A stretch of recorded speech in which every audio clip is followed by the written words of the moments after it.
سلام علیکم احترامات د مظلوم غږ خیریه بنسټ مسؤله یم. زه نن یو ځل بیا د یوه داسې کورنۍ لیدو ته راغلی یم چې ډېر د فخر او غیبت سره ژوند کوي. هغه ورونه چې اوسمهال دغه ویډیو ګوري نو له ما سره پاتې شي او دا ویډیو تر پایه وګوري تر څو دغه کورکۍ احساسات واوري چې څومره د ستونزو او مشکلاتو سره لاس او ګرېوان ده. السلام علیکم کور جانې، څنګه یې؟ ښه یې؟ صحت مو ښه دی؟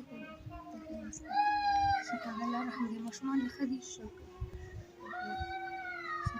خورې موږ ته ستاسو پته چا راکړه چې تاسو ډېر د فقر او غربت سره ژوند کوئ، نو موږ راغلو تر څو ستاسو ویډیو وکړو او هغه ورونو ته یې ورسوو چې تاسو سره مرسته وکړي.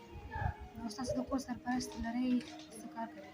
من خودم عملیاتی هستم، بچه‌م ناجوری است که دواش میشه و نمیشه، چیزام نمیشه دیگر، چیزی جون نمیشه، مقصد نمیره.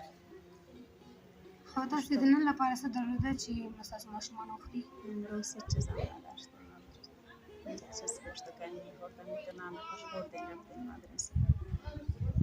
دا چې نور خلک ماشومان ته خواړه تیاروي، هر رقم سبزیجات ورته پخوي، تاسو بیا چې خپل اولادونو لپاره نه لرئ، دا څه احساس کوئ؟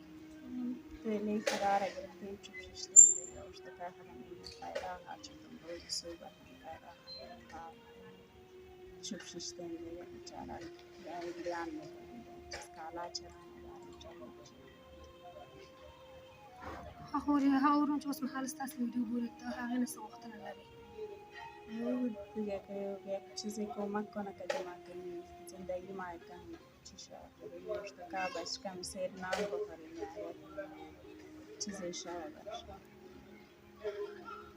روژان تاسو دعاګانې کوئ حتما هغه ورونه چې ستاسو ویډیو ګوري اوسمهال تاسو سره به لاسنیوي کوي. ګران هېوادوال، تاسو د دغه مورکۍ غږ واورېدو چې څومره د ستونزو او مشکلاتو سره ژوند تېروي، چې د نن لپاره هم خواړه څه نه درلوده، دا چې اولادونه یې نورو خلک ګوري چې ځان ته هر رقم خواړه پخوي او دوی ورنه غواړي. نو په دې مورکۍ باندې موږ ویاړ کوو چې د الله تعالی ته صبر کوي خو یعنې سوال نه کوي او خپل اولادونو ته زړه ورکوي چې الله تعالی به موږ ته راکړي.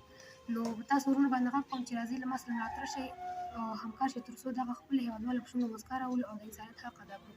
صدقه ورکړئ ځکه رسول الله صلی الله علیه وسلم فرمایي کوم انسان چې صدقه ورکړي نو آخرت کې به تر څو چې حساب او کتاب کېږي نو هغه انسان چې صدقه ورکړي وي نو هغه به حساب کتاب نه مخکې د خپل د صدقې تر سوري لاندې ناست وي. نو د دغه برخې څخه ځان برخمن کړئ او راځئ له ما سره ملاتړ شئ تر څو دغه هېوادوال مو خوشحاله کړو او ملاتړ وکړئ. ځکه زه یوازې ځان باندې هېڅ هم نشم کولی، تاسو پسې ورونو ته اړتیا لرم چې له ما سره ملاتړ شئ او د خپل هېوادوال خدمت زموږ سره وکړئ.